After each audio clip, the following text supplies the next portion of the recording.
Hi, everybody. Welcome to another episode of the Bridger of Worlds podcast. I'm your host, Ioannis Kokkinos. Thank you so much for joining me. If you're on one of the podcast platforms, thank you for tuning in. And if you're on YouTube watching, thank you for tuning in as well. So, today I want to elaborate on a few things that I have mentioned in my previous episodes.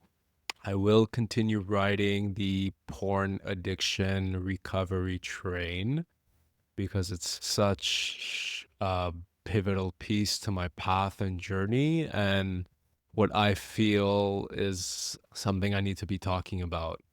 So, I want to build on the previous episode as far as the archetypal meanings are concerned.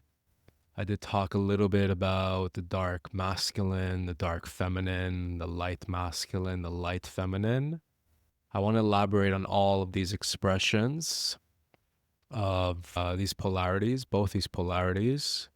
I want to talk about light and dark as well. So I have mentioned darkness in previous episodes as well as light. Basically, that darkness is the unconscious, light is consciousness.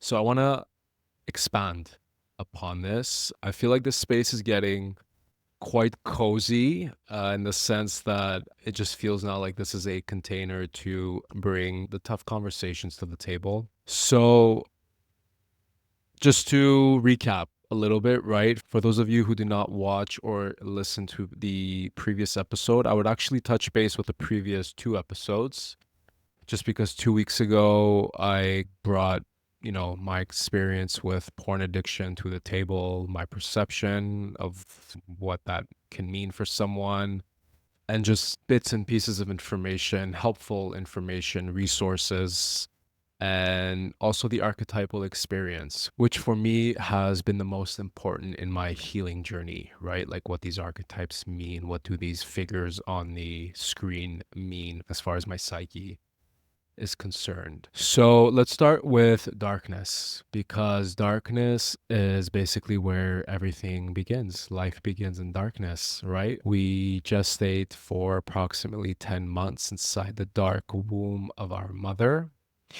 The cosmos, the universe, the multiverse, our world was born from darkness, right? So I think darkness has been quite tainted as an expression because of cultures, movies, because it is seen as the opponent of light. I do not share this belief at all. I did when I was younger. I did, think it was like light versus dark, that light is good, darkness is evil, right? Good versus evil, this play on duality. But as I opened into my spiritual journey, as I started to heal and basically go through my process and really understand what it is I was moving through, I learned and realized that darkness is very much not evil. Darkness is our sleep. Darkness is our dreaming. Darkness is our rest. Darkness is our surrender.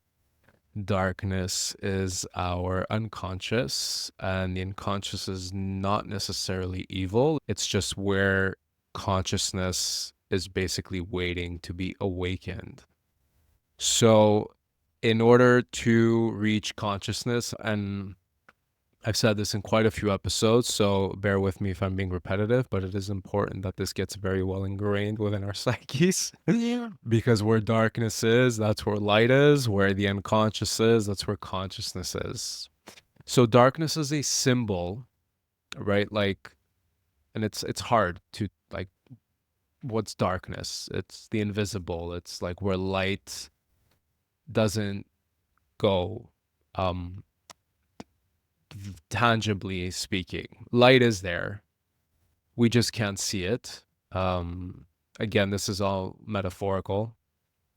So if we do touch base with the experience of being inside a womb, right, as we gestate and we basically become a baby from a fetus, the darkness, the space of darkness, is the space of transformation.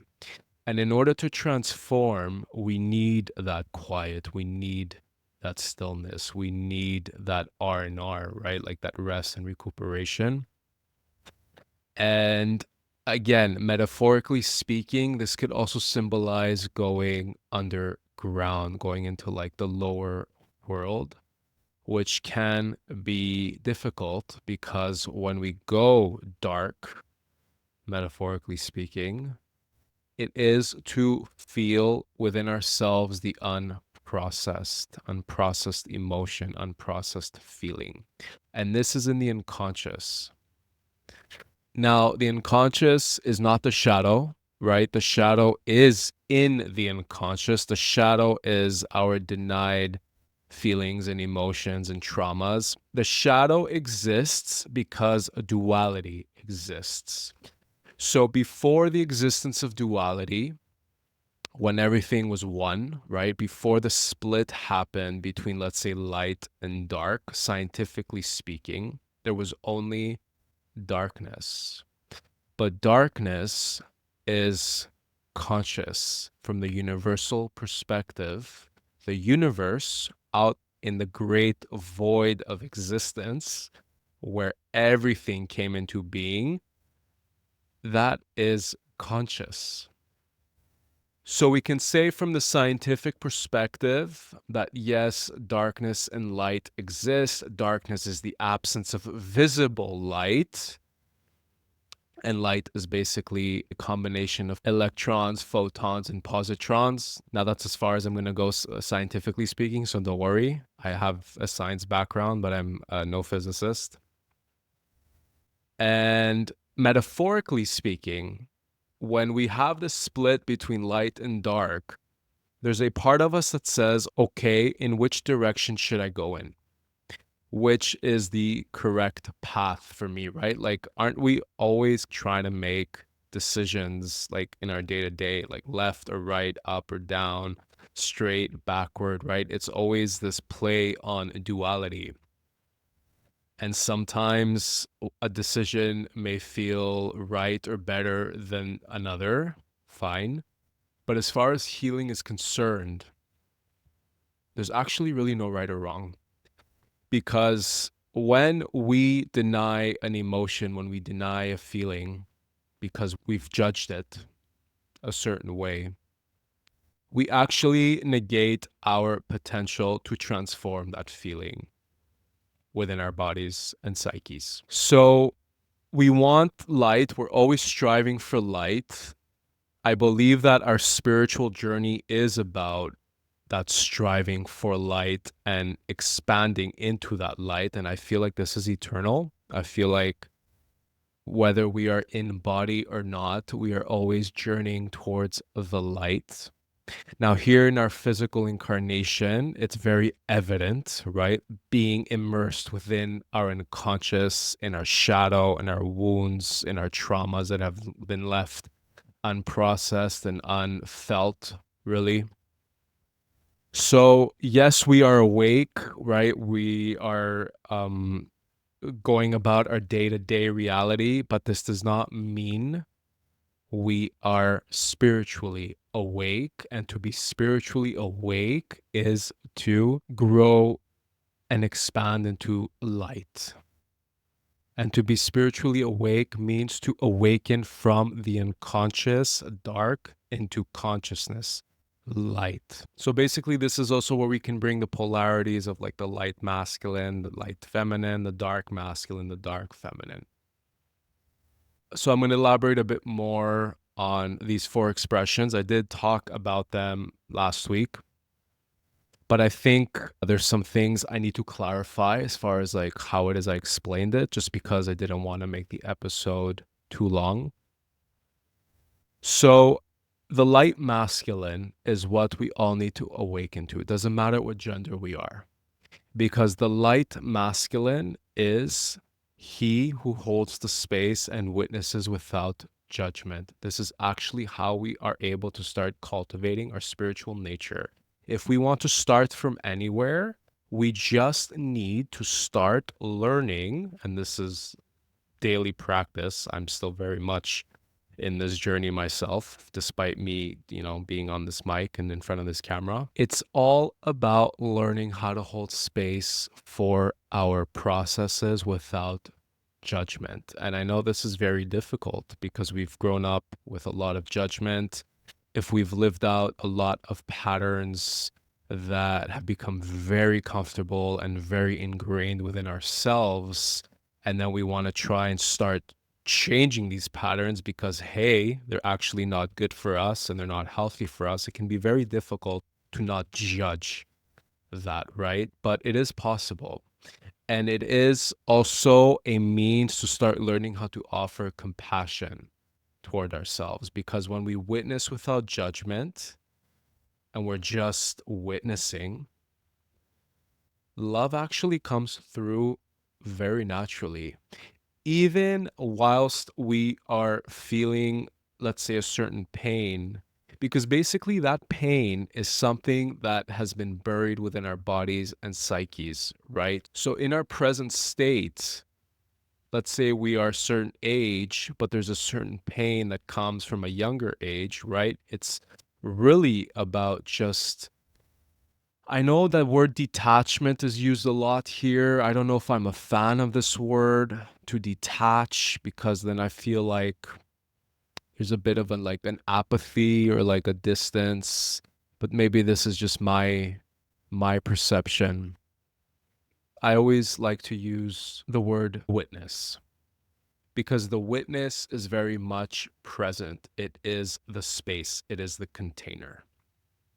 And we don't really learn growing up about like needing this container, needing this safety. So, providing safety, first and foremost, is everything in regards to the masculine feminine relationship and dynamic.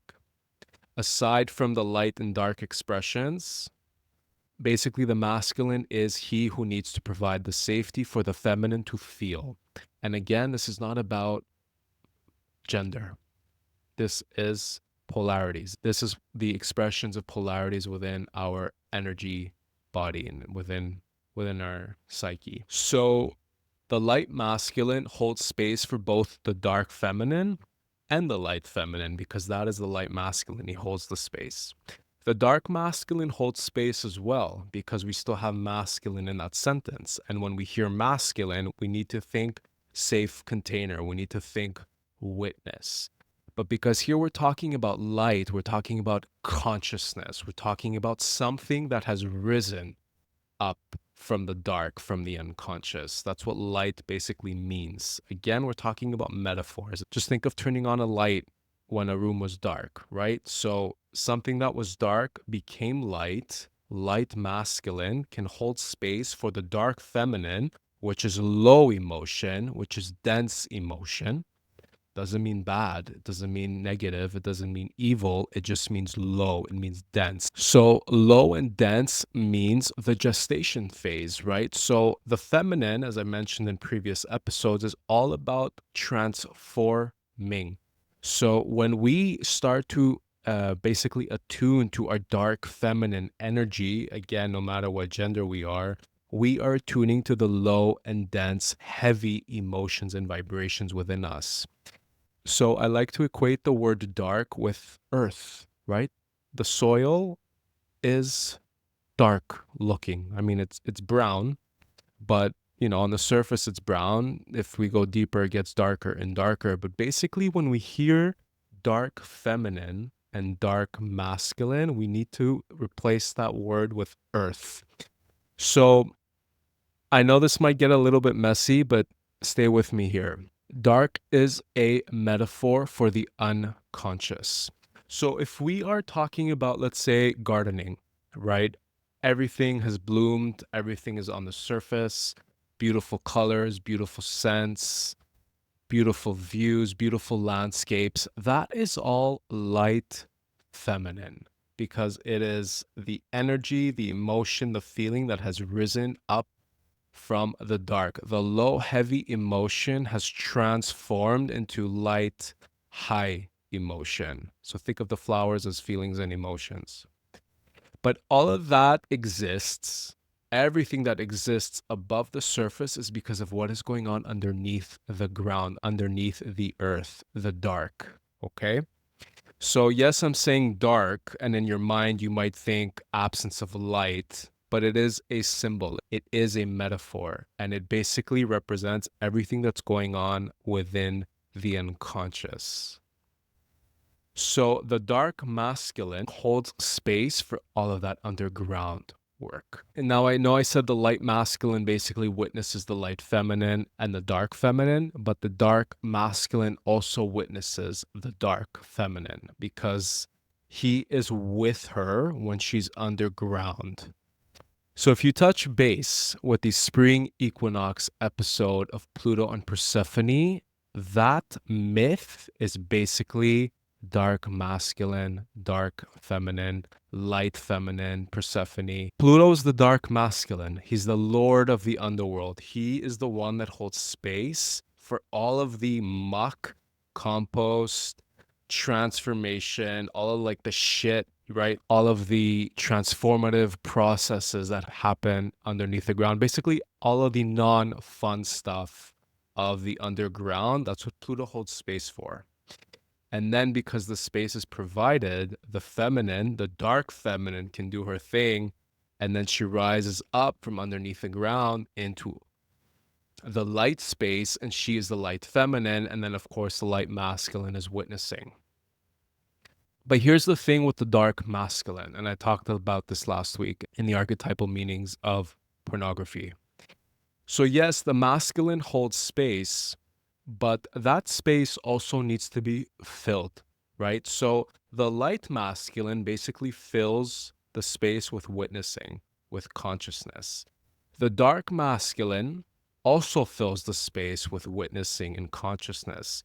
But because physical life needs to actually take root from the dark, take a root from the unconscious, the dark masculine also needs to penetrate physically. The light masculine doesn't necessarily penetrate physically because he's basically penetrating with witnessing, he's penetrating with consciousness. The dark masculine needs to penetrate physically, so we can basically equate him with a phallus, right? That is the power, the gift, and the blessing of cock, basically to fill, open, and create space. Why? Because we need to lay a seed. We need to lay a seed in the dark in order for that seed to transform into new life. So when I said last week that the dark masculine is all about the unseen, this basically means that he needs to go into the dark feminine, open her, expand her, in order to lay a seed. Symbolically speaking, this represents the light of consciousness.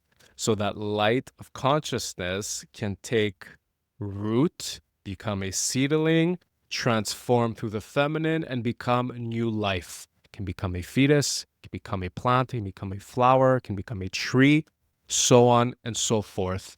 These are all material manifestations. These are all physical things, but all of this happens also on the energetic level.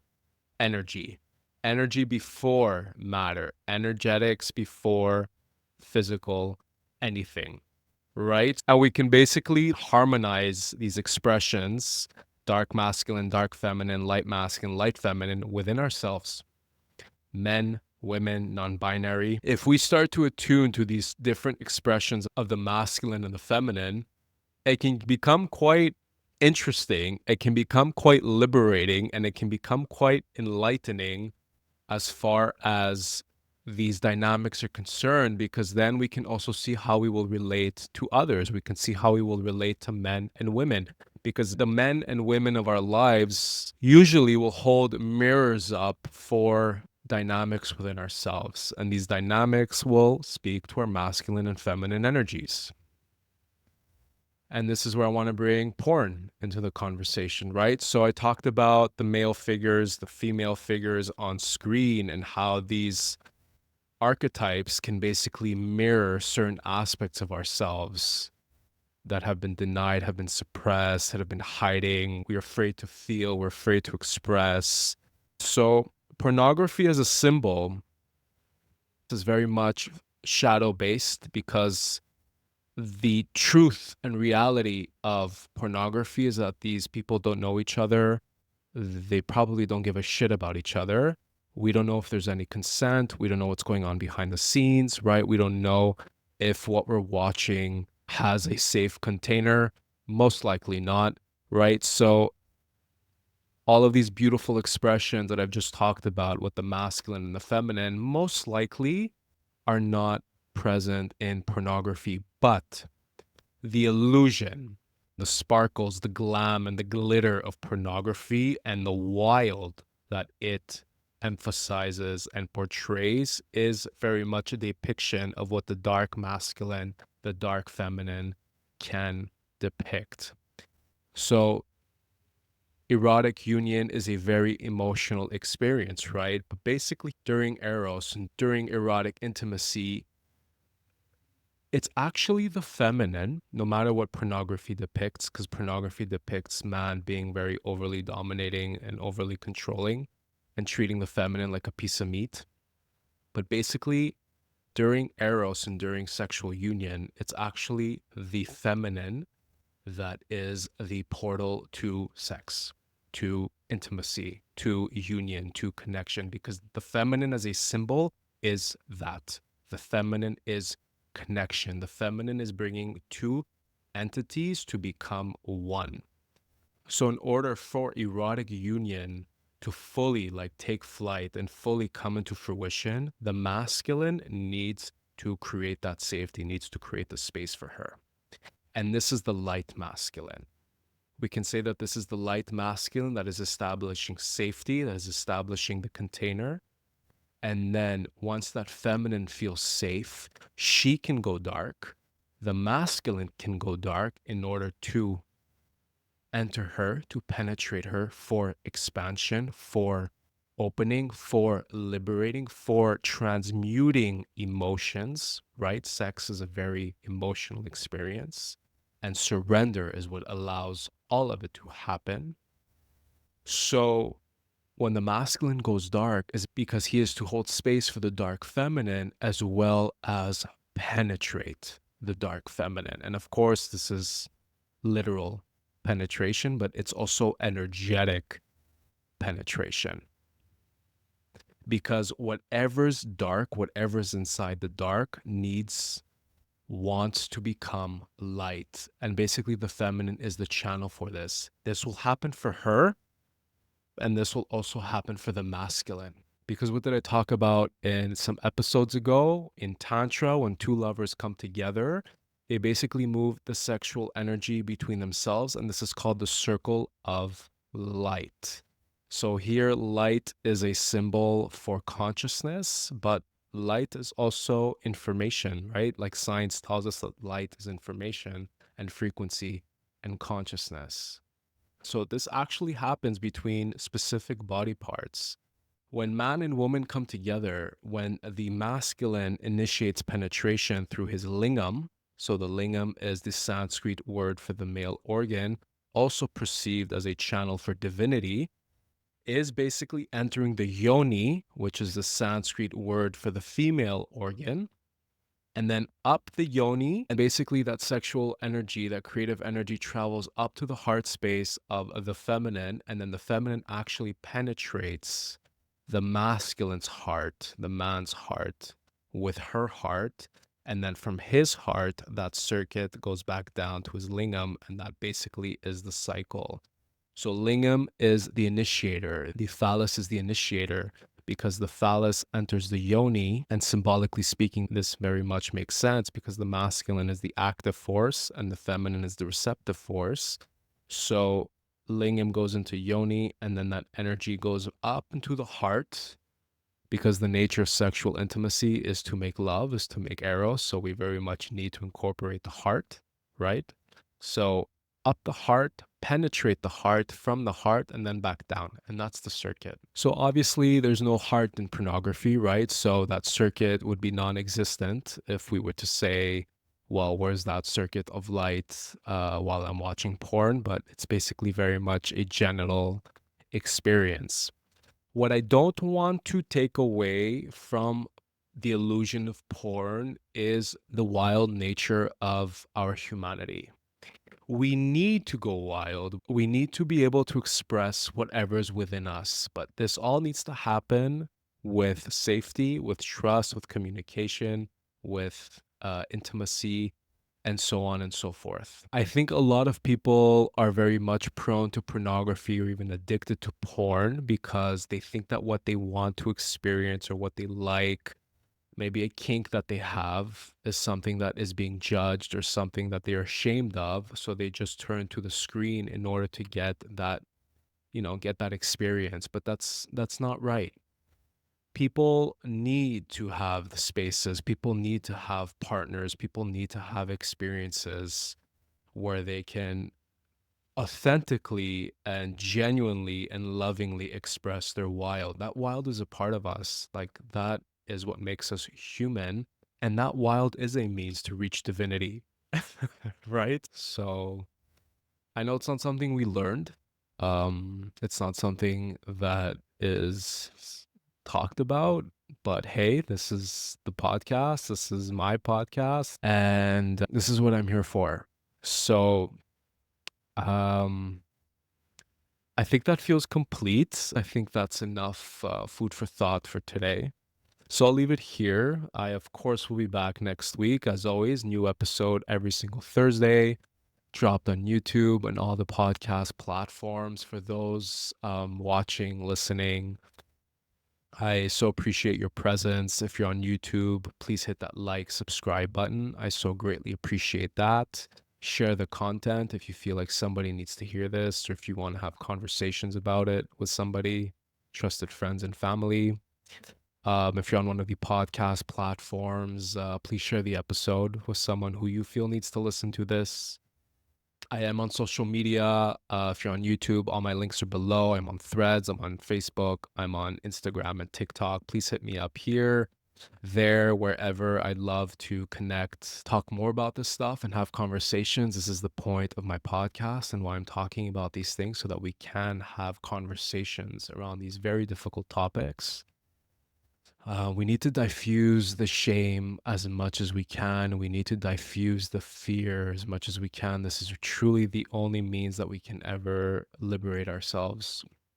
We need to energetically penetrate the spaces, right? And our feminine needs to feel safe to basically surrender to that. So there's a little homework for you there. So, how do you show up in trying to fill space with new knowledge, new information, and presence, right? That's masculine. And how does another part of you receive that, surrender to that, trust that? Are you open to new knowledge, new information, and a new version of presence? Sometimes it's the feminine. Sometimes the feminine needs to surrender first so the masculine can enter. Sometimes the feminine needs to feel safe before the masculine can show up. We need both. We need both, and they need each other. And we are their temple. We are their space. We are their container. We are here for them within ourselves. And then we can learn how to connect with others who are doing this work, who are curious about this work, and so on and so forth. So, I'll leave it here and I will be back next week. So, as always, please take care of yourselves. Please remember that you are the medicine and I'm just the messenger. Thank you very much.